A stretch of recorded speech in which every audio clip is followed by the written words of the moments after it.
Good afternoon, everybody. I hope that you can all hear me. My name is Greg Treverton-Jones, and you will also, I hope, see on your screens Andrew Tabachnik QC and Alexis Hearnden, who will be presenting this seminar or webinar together. A big welcome to you all, a particular welcome, if I may say so, to those of you from out of London who would not normally be able to attend a seminar in Chambers. One or two practical matters. There's a Q&A box. I think you'll find at the bottom of your screens. Secondly, I gather it's common and good practice on these occasions for us to make clear we're not giving anybody any legal advice, so you can't sue us if we get anything wrong. And thirdly, this webinar is being recorded, so it will be available on the Chambers website tomorrow. Can I just clarify, Greg, are you on a boat? Am I on a boat? Am I moving? Is that better? Is that better? Yeah. Apologies for my No, thank you very much indeed. Persistent and appalling habit of always interrupting opponents. Well, now, you are not today. Thanks. So, ladies and gentlemen, there is no prizes, I think, for guessing which of the 4 words in the title of this webinar has drawn the crowds. We stole the title from a film called Sex, Lies and Videotape, which some of you will remember, which was produced somewhat ironically by none other than Harvey Weinstein. There are 2 high-profile cases in the last year have dealt with the issue of sexual misconduct in the workplace. There is the Baker McKenzie Gary Senior case and the case of Ryan Beckwith, the former Freshfields partner. Of the 2, Beckwith is the more important, as it starts to identify where the line is to be drawn between conduct that is legitimately a matter of interest to the regulator and conduct that forms part of the solicitor's private life and is therefore not a matter for the regulator. The case establishes that a consensual sexual relationship where there is no abuse of position by the solicitor cannot amount to a breach of the SRA principles or codes of conduct. Andrew will explain the background to the case and the reasoning of the divisional court to you. Although I emphatically agree with the decision, I do not go along with all of the reasoning. The purpose of these introductory remarks is to try to summarize where we are now and some of the difficulties which face firms in this area. I also want to touch upon the issue of dishonesty.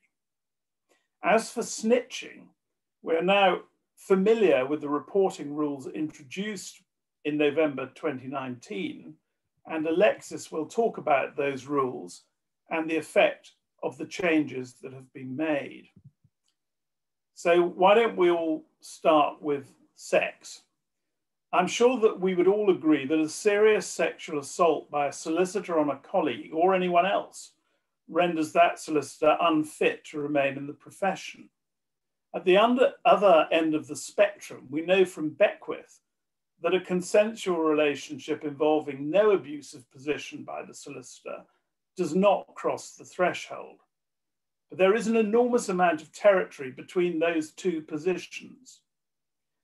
Where is the line to be drawn between behavior by a solicitor which may get him into hot water with the SRA and behavior which does not cross that threshold? You'll notice that I've described the solicitor as a male, as hitherto the usual pattern in these cases is that a senior male allegedly harasses a more junior female, but the same principles apply the other way around and in same sex as well as heterosexual relationships. The Baker McKenzie case is a useful starting point for explaining some of the issues and difficulties that can arise. The facts were these. In February 2012, members of the firm, a handful of them, went on a recruitment drive to a university in the north of England. Gary Senior, the managing partner, was an alumnus of that university, so he went along as well. And after the usual sorts of things that you would expect, drinks, then dinner, this small team went off to a club. And then late at night, they all went back to Gary Senior's room in the hotel to carry on drinking and have a little bit of karaoke. At 3 o'clock in the morning, Mr. Senior told them that it was time to leave, but he asked a younger female associate to remain behind. He paid her a compliment and tried to kiss her. Her mobile started to ring and she broke away. The others, who were worried about her having gone out of the room and left her behind, came back into the room to collect her. She was very upset and told them what had just happened. The matter was investigated by a senior litigation partner and the head of human resources, and then by a triumvirate of senior partners before a final decision at global level of the firm was made that Mr. Senior be given a final warning and fined £20,000 by the firm by way of a payment to charity. The complainant never returned to work and in due course left with a payoff. 6 years later, Roll-On Friday broke the story without naming Mr. Senior. Baker McKenzie immediately dismissed Mr. Senior without any hearing of any sort. Pretty brutal. The firm then rounded on those partners who have been involved in the triumvirate of partners who've been involved in the final written warning decision 6 years earlier. They were hauled in for an aggressive US-style cross-examination and severely criticized by the firm. When in due course the firm was investigated by the SRA, its then managing partner wrote an incendiary letter claiming that the triumvirate of partners, together with Mr. Senior and the head of human resources, had betrayed the trust of the firm. Far from saving its own skin, this course of action spectacularly backfired on the firm. The result was that the SRA prosecuted not only Mr. Senior, but also the litigation partner, the head of human resources, and the firm itself. In the event, Mr. Senior was found to have breached the code of conduct in his actions on the night in question, which was described as a gross abuse of his position, and then in seeking inappropriately to influence the investigation into his conduct. He was fined, I think, a total of £50,000. The other two individuals and the firm were all acquitted. Now, the case raises a number of important points and dilemmas for solicitors. Firstly, at what point does harassment become so minor that it does not amount to a breach of the principles or rules promulgated by the regulator? What about inappropriately flirtatious behavior, over personal and intrusive questions, inappropriate touching, or crude sexualized language? Where in the spectrum does all of that fall? Is that an employment issue or a partnership issue, or is it a regulatory issue? And what about the man who thinks that a sexual advance will be welcomed, but is wrong? And then if one looks at the position of the firm, what actions require to be investigated? What sort of investigation should there be? Should the firm get in an external investigator, a barrister possibly, or another solicitor from a different firm? What about the cost of all of that? Are you insured for it? And how do you manage the future working relationships between the two people if both remain at the firm? How do you manage the risk of a discrimination claim in the employment tribunal? Should firms require that those in intimate relationships declare the existence of those relationships so that issues can be properly managed? For instance, an obvious problem arises when promotions are considered. The firm will want the decision to be made on the basis of merit only. But what if one of the candidates for promotion is in a relationship with the decision maker? There are dangers further down the line for the firm. If it stands by the senior solicitor Will it be criticised by the SRA for sweeping the matter under the carpet? But on the other hand, if it behaves like Baker and McKenzie behaved, is it creating a risk that if the case ends up in the tribunal, it will be criticised by those whom it metaphorically threw under the bus? And then there is the important issue of what and how much needs to be reported to the regulator. Alexis will shed light on that issue. There are broader questions. What is the proper role of the regulator in passing judgment upon and intruding into the private lives of those it regulates? We'd all agree that some matters, for instance, the commission of serious criminal offences, must call into question the propriety of an individual remaining in the profession. But how far down the chain is the regulator entitled to go? A man called Sylvian Denin was a solicitor employed by Hogan Lovells. I think he may have been a partner, I can't remember. He dismissed his children's nanny because she was pregnant. He was found guilty of discrimination by the employment tribunal. He was then disciplined by the SRA for that, and wait for it, for failing to report to the SRA. But why? How does unfairly treating a family employee impact upon his ability to work as a solicitor or the reputation of the profession? Finally, on the topic of sexual misconduct is the issue of sanction. Both Gary Senior and Ryan Beckwith were fined. Other solicitors have been suspended for more serious sexual misconduct. Are these penalties too severe, or are they too lenient? It's a live issue. The Bar Standards Board has been criticised recently for an over-lenient approach to these sexual misconduct cases and is reviewing its sentencing guidance. I'm sure that some of you will have strong views on one side or the other. These are just some of the issues that arise. It may be that one of the best beneficial effects of the pandemic and the associated lockdown is that the incidence of inappropriate sexual behaviour by solicitors will have diminished as there's been so little social interaction. But human beings being what we are, the problem will resurface when we start to work together again, particularly when the parties start up again and the alcohol flows. I'm sorry to report that the office Christmas party has been fertile ground for regulatory lawyers like me. With that tantalizing thought, I want to say a few words about dishonesty. We all know that successive decisions of the High Court and the Court of Appeal have laid down that a solicitor found guilty of dishonesty must be struck off the roll, save in exceptional circumstances. I'm not sure that this blanket rule is correct, because dishonesty can take so many different forms. How many of us, hand on heart, can say that we have never been guilty of dishonesty in our professional lives?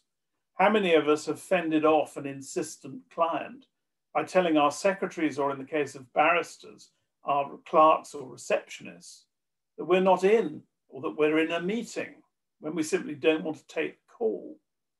And there's also the delicate issue of mental health and how far that should be taken into account in assessing dishonesty. Leaving that to one side, however, there is a trend that I have noticed that seems to me to give rise to an important cultural issue within firms, which I believe needs to be confronted and addressed. And I want to talk to you briefly about it.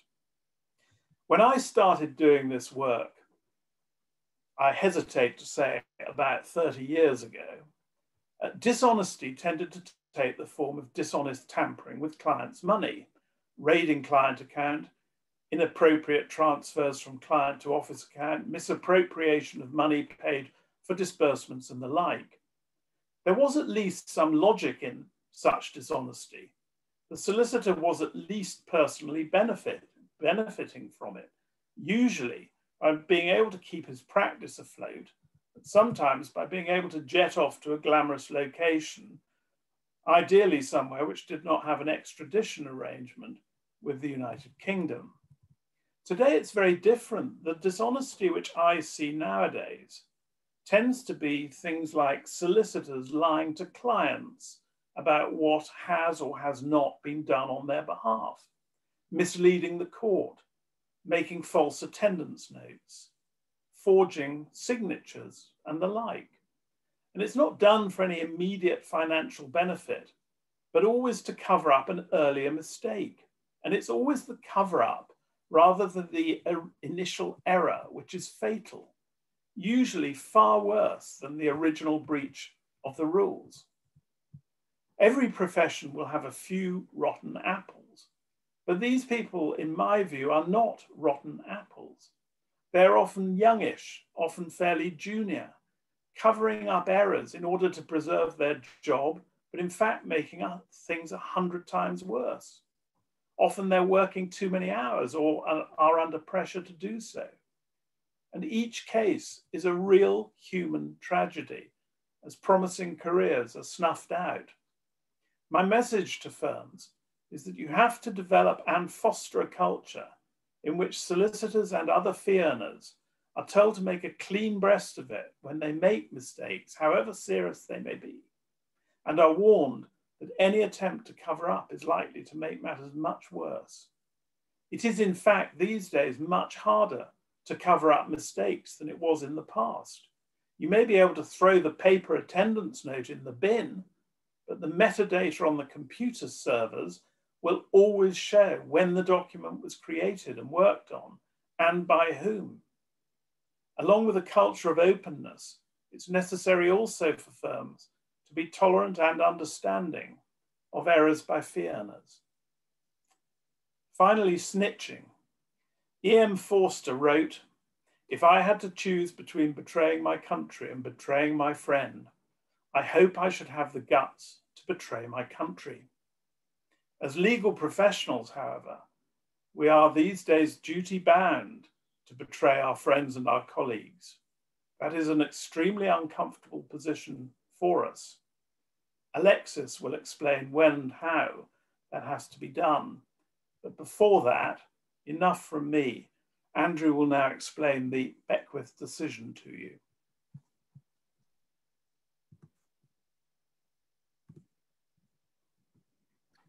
Thank you very much, Greg.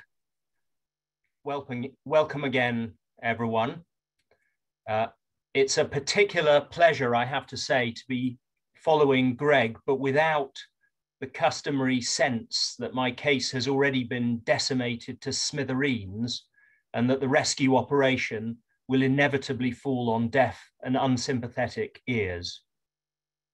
Now, I can't speak to the contribution of Ryan Beckwith to the development of the law in the field in which he practices, corporate restructurings and insolvencies, and it will undoubtedly be little solace to him, but he has indisputably, if unwittingly, made a considerable contribution to the development of the law in the field of professional regulation.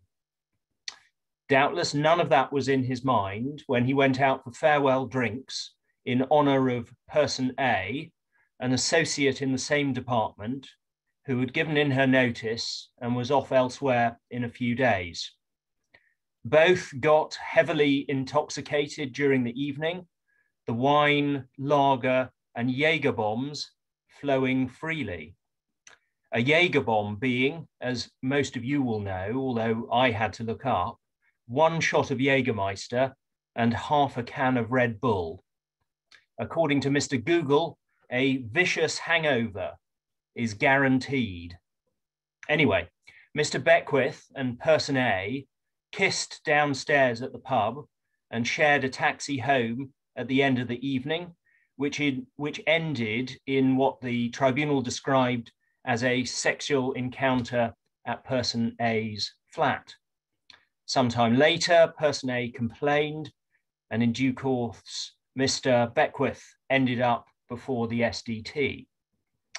The relevant allegation was that Mr. Beckwith had engaged in this sexual encounter in breach of his duties to act with integrity, Principle 2 as it then was, and to maintain trust in the solicitor's profession, then Principle 6.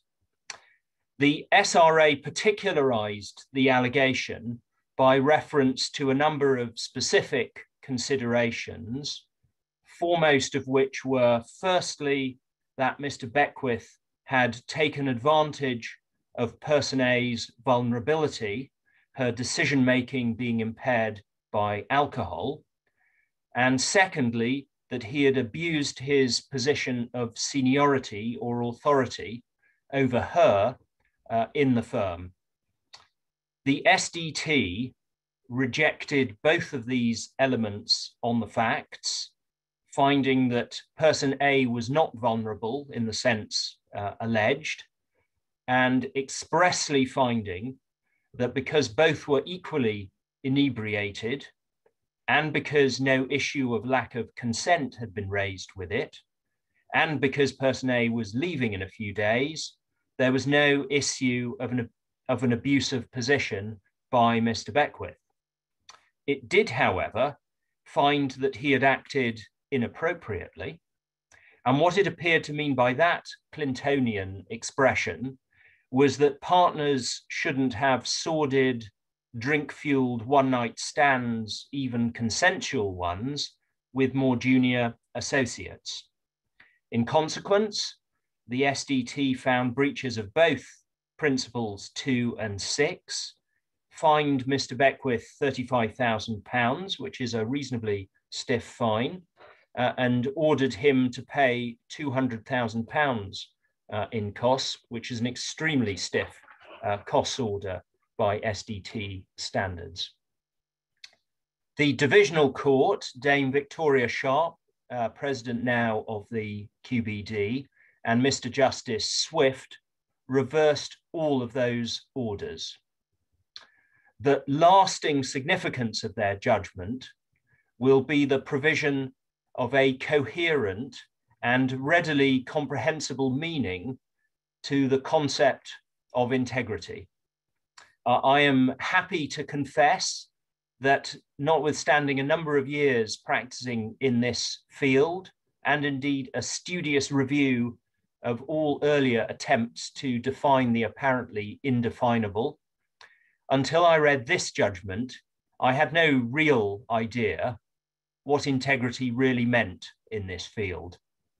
Like professional regulations muon, it was the fraction of an element which you knew had to be there, but you just couldn't explain.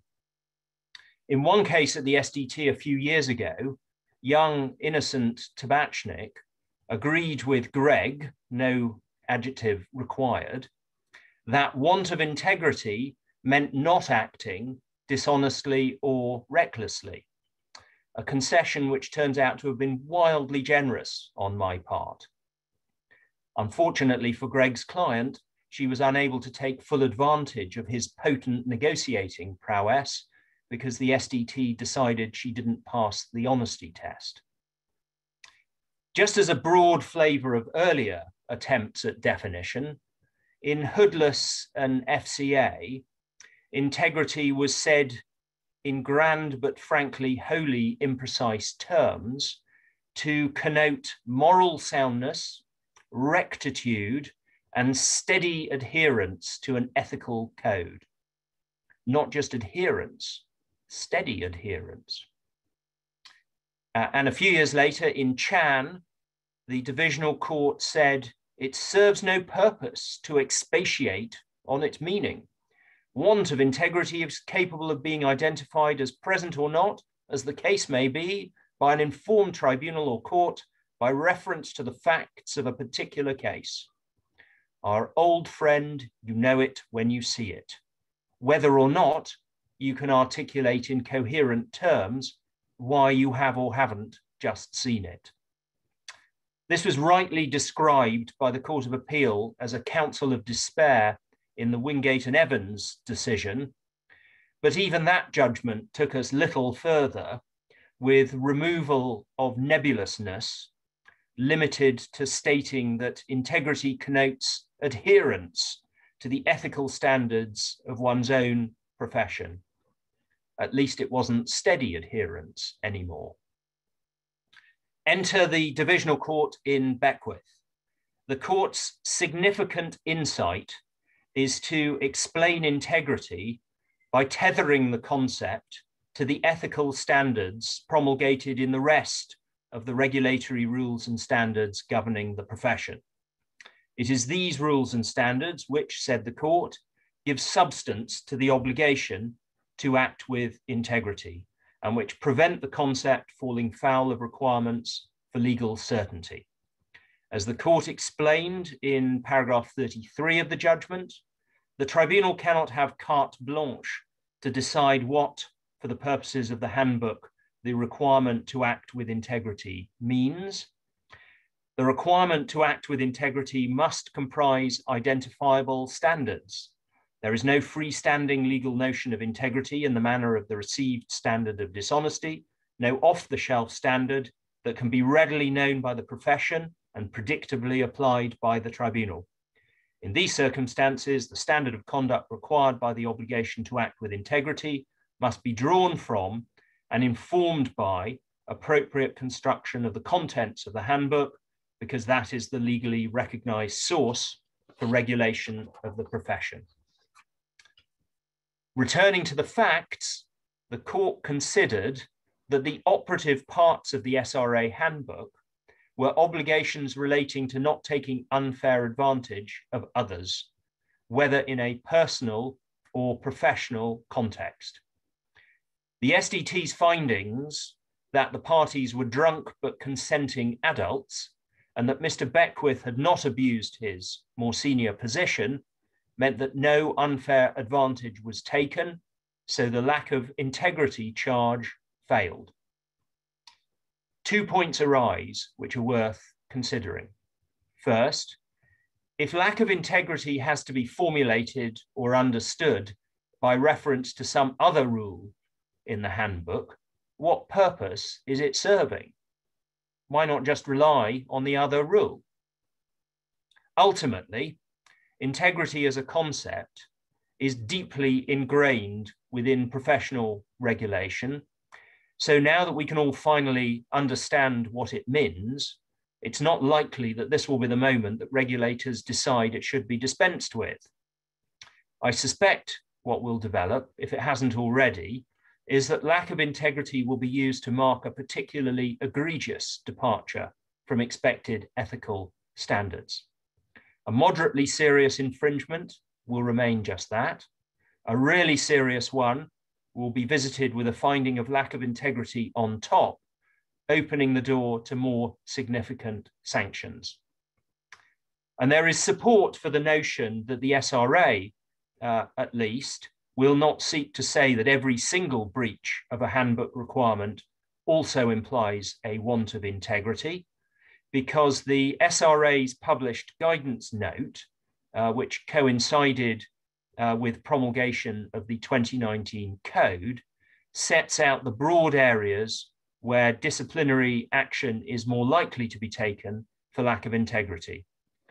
And the list of examples provided sets out, consistent with what I've just articulated, the more serious category of non-dishonesty cases that arise, examples being willful disregard of standards, taking unfair advantage of third parties, and knowingly or recklessly causing harm or distress to another. Second point arising out of Beckwith's analysis of integrity that's worth considering.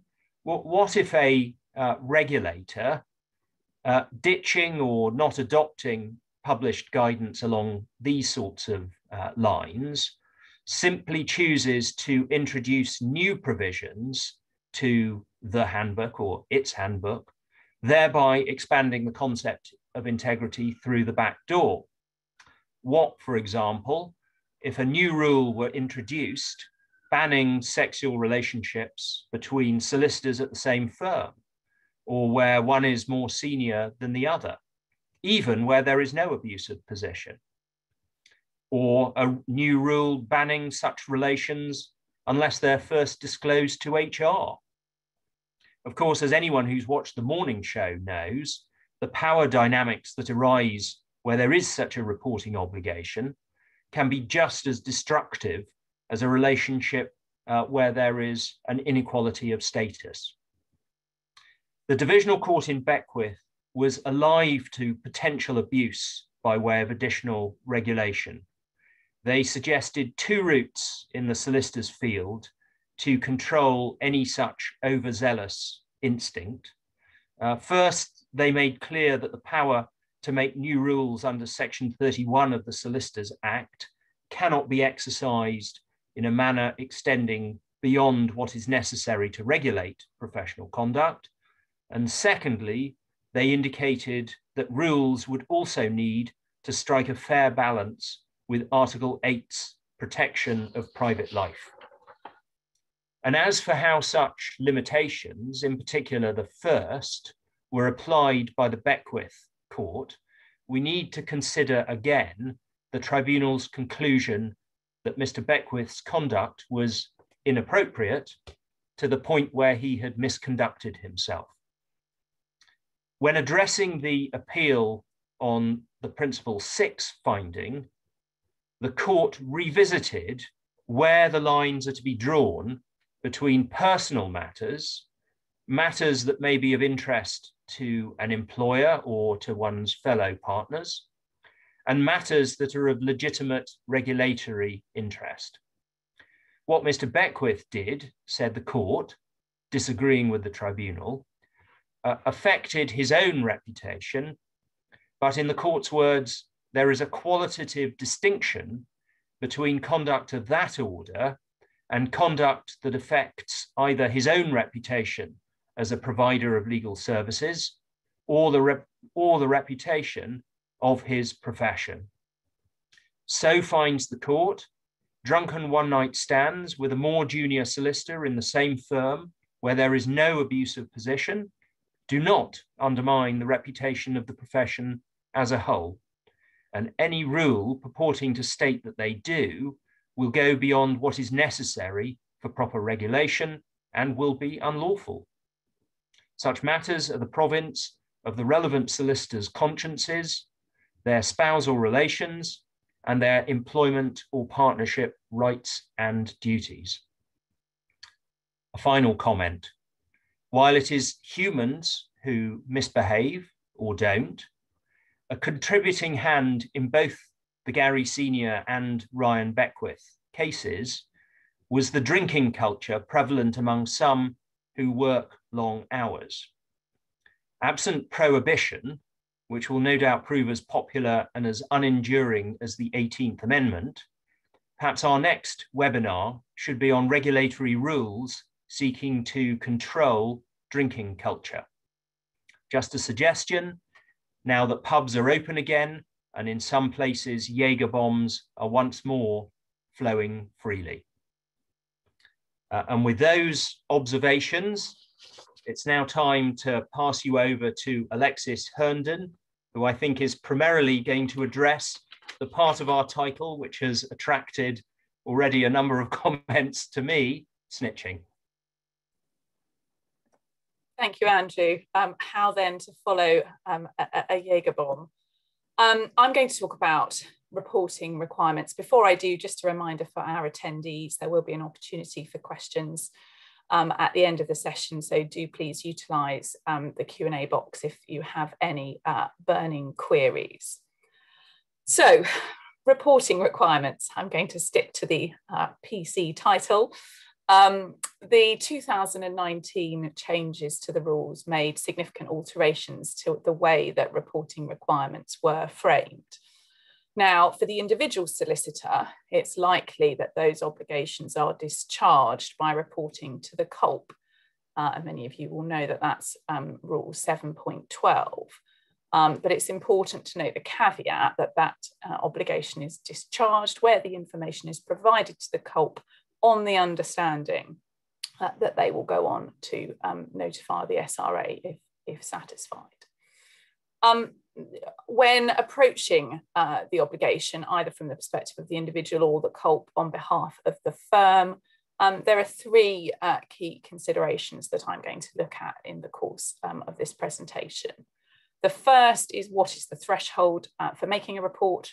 The second, looks at internal investigations and the extent to which there is an internal filter operated by the CULP on reports. And finally, the third area, how best to judge seriousness as is required by the test in the rules. So I'm going to start by looking at the wording of the relevant rule 7.7, which is that you must report promptly, which we're going to discuss in a moment, to the SRA or another approved regulator. Now that's significant because it imposes a broader obligation on solicitors to have regard to the professional duties which may apply to non-lawyers and those outside their professional sphere. And it imposes an obligation to consider the need to report to, for example, the GMC, the BSB, or a chartered institute. That goes further than the previous provision.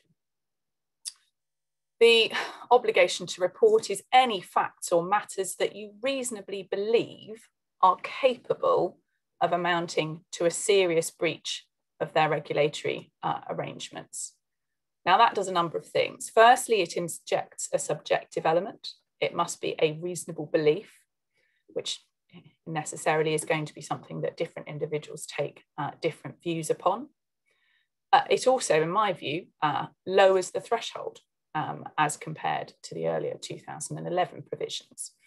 It is now the case that you report where the facts are reasonably believed capable of amounting to a breach, as opposed to the requirement to report where there is serious misconduct and a definitive view has been taken.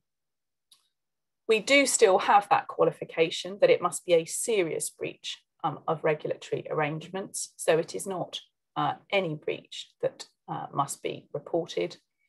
And finally, the current rule makes no express reference to client confidentiality, unlike its predecessor. But again, the crossover between duties is something that is going to need to be considered when contemplating any report. We then have something of a fallback position in 7.8, that notwithstanding 7.7, you inform the SRA promptly of any facts or matters that you reasonably believe should be brought to its attention in order that it may investigate whether serious breach of its regulatory arrangements has occurred or otherwise exercise its regulatory powers. Now that, it seems to me, is yet further lowering of the threshold and does not require a reasonable belief that the facts are capable of amounting to serious breach, only that it would be appropriate for the SRA to be able to investigate. Now, my view is that that's likely to be intended to capture the situation where the reporter is not in a position to reach that view or to conduct their own investigation. So, for example, if they don't have access to the relevant documentation or to witnesses, for example, where there's misconduct alleged on the part of the other side in litigation or a firm previously working for a client. So has this change since 2019 led to an increase in reports? Has it led to a slowing down of SRA investigations? And I, for one, would be interested to know what the experience of this audience is.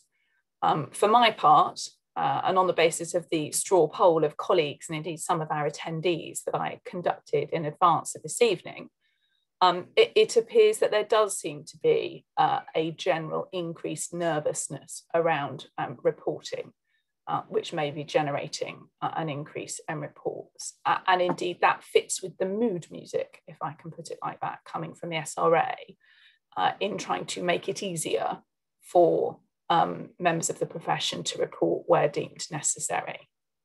It is, of course, hard to say whether we are experiencing an increase in reports, given we're dealing with the impact of COVID and a shift to remote working, although I understand that generally the SRA has adapted well to that change and hasn't changed the way its cases are managed, but that there remain often delays in the progress of investigation and inquiries.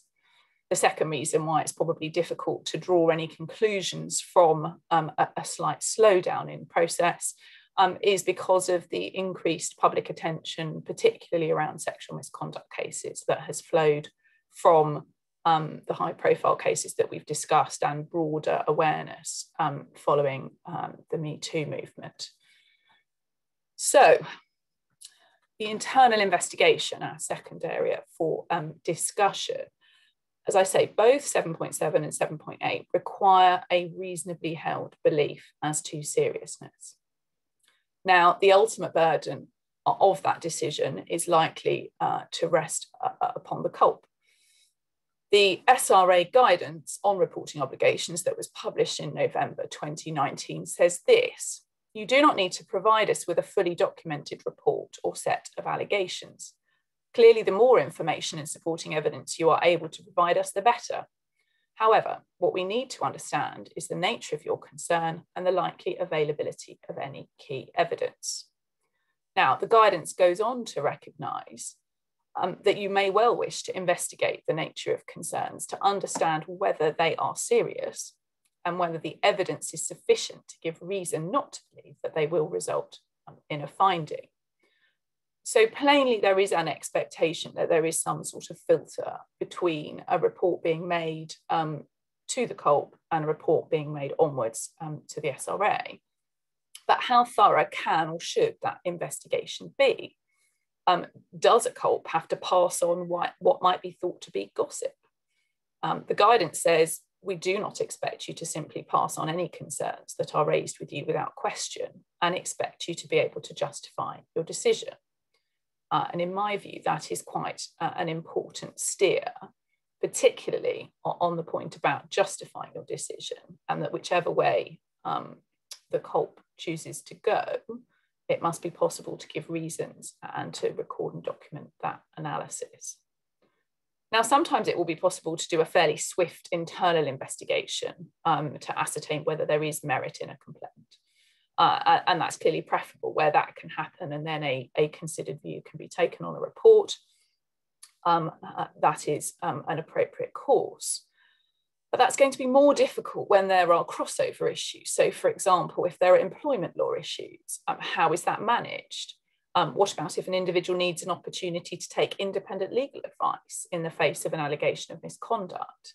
Should they be permitted to do that before a report, or is a potentially lengthy process internally to be concluded prior to making an onward disclosure? It seems to me that all of those decisions have got to be viewed through the lens of the obligation to report promptly. There may be a halfway house to afford time for such an investigation to take place, but also to guard against criticism in future of a failure to report, which may be to notify, perhaps with a small n, the SRA for information purposes of the broad outline of an investigation, to indicate that work is underway to see whether the obligation to report is triggered, and without specifying any actual breach or actual rule, so that if necessary, at a future point, a report is made, that avoids being characterised as a failure to report promptly. Of course, how much information goes into that, just FYI, correspondence with the SRA, it is going to be a matter of careful judgment to avoid piquing interest where it's not necessary, but it may afford some leeway to a firm so that they can internally properly scrutinise an allegation that's made, because of course with all these matters, the individuals involved have to live through the aftermath, and that may have significant consequences for firm morale and team cohesion. So turning then to the third limb, how to judge seriousness. Helpfully or unhelpfully, depending on how you look at it, neither the rules nor the enforcement strategy define seriousness. The enforcement strategy says that a matter may be serious in isolation or because of a persistent failure or concerning pattern of behaviour. And I think that's quite an important consideration, particularly when looking at how to justify a decision to report or not. Does the specific incident or incidents identified fit within a broader pattern, giving rise to concerns about, for example, attitudinal issues, about compliance generally, about a willingness to fly too close to the wind? Or is it an isolated incident that can be explained by particular context? The guidance also advises that whether or not a matter should be reported is a matter of judgment, which will depend on the individual facts and circumstances, and gives us the well-known advice: if you are unsure about whether to make a report, you should err on the side of caution and do so. When assessing seriousness and drawing the line, I think it's also sensible to look to the question of detriment or harm, particularly to a client. Is it a mistake that has unravelled and has significant consequences, or is it more akin to a technical breach that may help in assessing whether it's appropriate to report or not? Finally, judging seriousness is going to be difficult, it seems to me, when we are looking at the inreach into private lives that both Greg and Andrew have touched upon. It is clearly something which the SRA as a regulator, perhaps in the wider context of professional regulation, is becoming emboldened to do, notwithstanding the lines that are drawn in the cases discussed already tonight. But where does it leave the solicitor who has one foot in their private life and one foot in their professional life? For example, a private dinner party attended by two solicitors in which one makes loud and offensive racist remarks. Does the other have an obligation to report? Does it make a difference if the function is a firm function? Say, for example, a senior partner, whilst drunk, sexually harasses a waitress. If that falls short of any criminally culpable behaviour, is that necessarily something that other solicitors sat on that table are obliged to notify the regulator about? And some of those matters which straddle personal and private life, I think, create some challenges when assessing reporting requirements. So to wrap up, it seems to me the advice remains good: if in doubt, report. Any firm is going to need to have in place a system or process for internal assessment investigation, having regard to the promptness requirement to ensure a proper filtration of reports that come to the CULP. And finally, any decision maker considering their obligations to report should record their reasons either way for reaching their conclusions. So that's all I wanted to say about reporting requirements. We have had some questions, so thank you. I'm going to start by throwing one question back to Greg, which is that having heard Andrew's perspective on, sorry, I'm looking at two screens, I'm not gazing out the window. Having heard Andrew's perspective on the interpretation of integrity given by the court in the Beckwith case, what, Greg, is your perspective on that from a defendant viewpoint? Well, my perspective on integrity, quite honestly, Alexis, is that it's a lot of fuss about not very much. We've got strict liability for the accountants, for the accounts rules. We've got breaches of rules and or principles. And we've got dishonest breaches of rules and or principles, which, save in exceptional circumstances, has to lead to a strike-off. Why do we need this halfway house between a breach of the rule and dishonesty? Because in my experience, I don't think it makes a great deal of difference.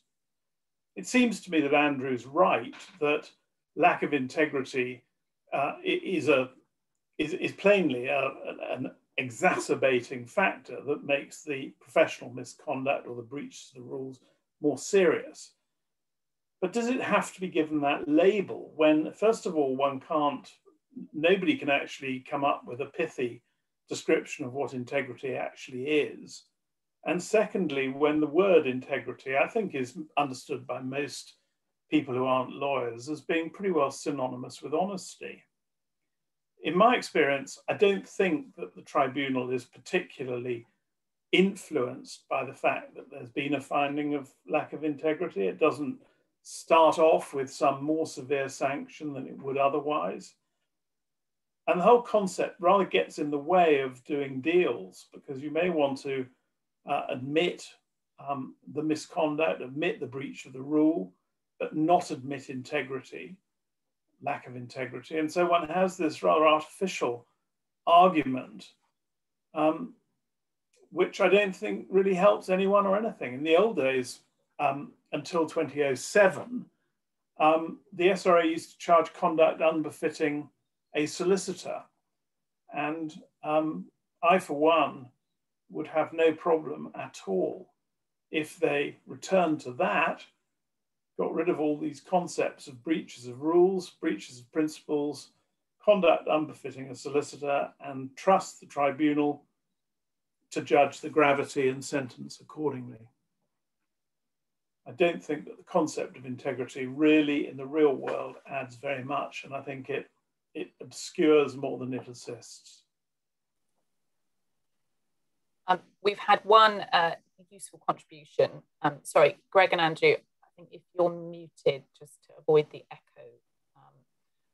We had one useful observation that I thought I would share from one of our attendees, which I've certainly seen in some of my cases, which is that the threat of reporting is being used as a negotiating chip, both in litigation and particularly in employment partnership disputes, in negotiations behind the scene. And I can see that could cause significant difficulties. And our questioner has posed the suggestion that the SRA has opened a Pandora's box and seems unable to close the lid. So I think that's probably a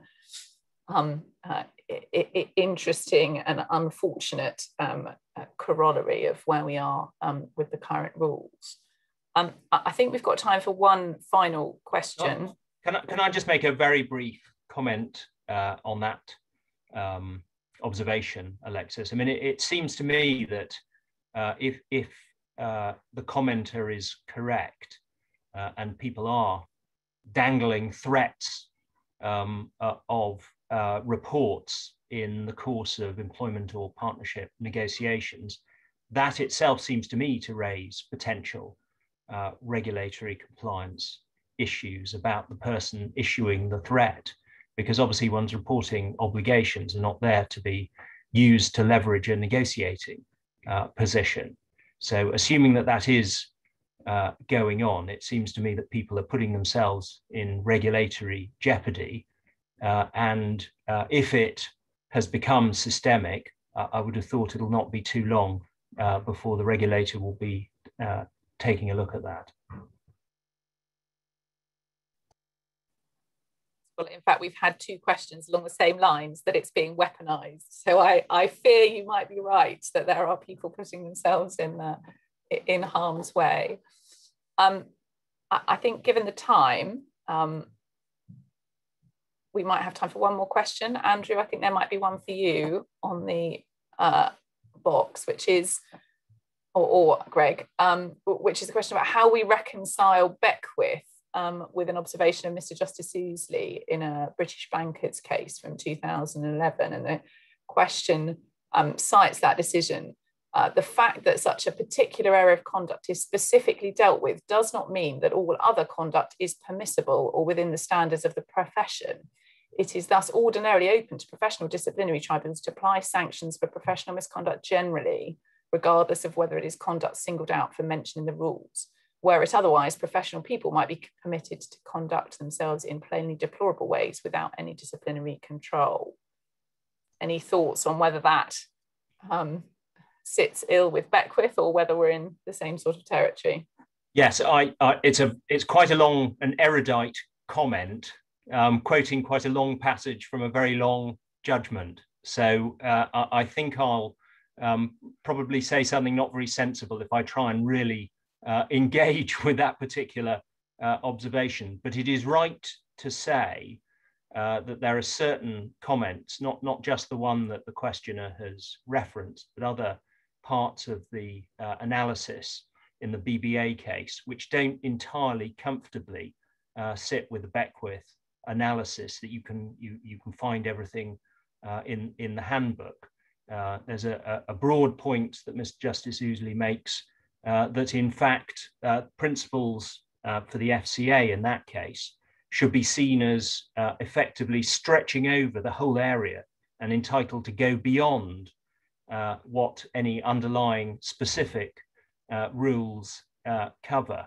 And the truth of the matter is, I think that that analysis was overlooked or not factored in expressly in Beckwith, but I doubt if it had been brought to the Beckwith arguments that it would have carried very much sway or weight, because broadly speaking, the approach of the BBA case was not to look specifically in a minute way as if examining the entrails of some little insect at what exactly one word in the principles meant. And so it may well be that you can reconcile matters on the basis that they're approaching different problems and from different perspectives. But I agree with the commenter that there is an unease, at least at first glance, between some of what Mr. Justice Ouseley said and how the Divisional Court has now expressed itself. I don't know if Greg's got any more insights on that point. Yes, well, when I spoke, I said that I emphatically agreed with the decision in Beckwith, but I didn't go along with all of the reasoning. And the reason I didn't go along with all of the reasoning is precisely that you cannot capture everything in a rule book. And I think the judgment in Beckwith does create difficulties for the SRA when it is looking at alleged breaches of rules or principles outside work. Because there are, as I've already said, there are circumstances in which it's entirely right that a regulator should get involved in what happens outside work, not hugely often, but sometimes. And what happens outside work is not really covered by the rules and principles, which are obviously aimed very much at the practice of being a solicitor. So I think that Mr. Justice Ouseley's observation is an important observation, and I don't see it being really dealt with in Beckwith.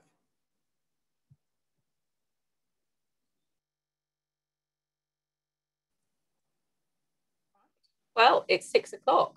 Greg, do you wish to say our farewells? Thank you very much indeed. Thank you everybody for coming along. Your numbers have held up very well, actually, because we see how many of you there are, and very few of you have left. So I hope that you've found some of this helpful, and thank you all very much for coming. I should have said at the beginning that if you hear a fire alarm, it's nothing to do with us. And of course, at 6 o'clock, the pubs are now open. So I'm sure some of you will be heading in that direction. Thank you all very much for coming.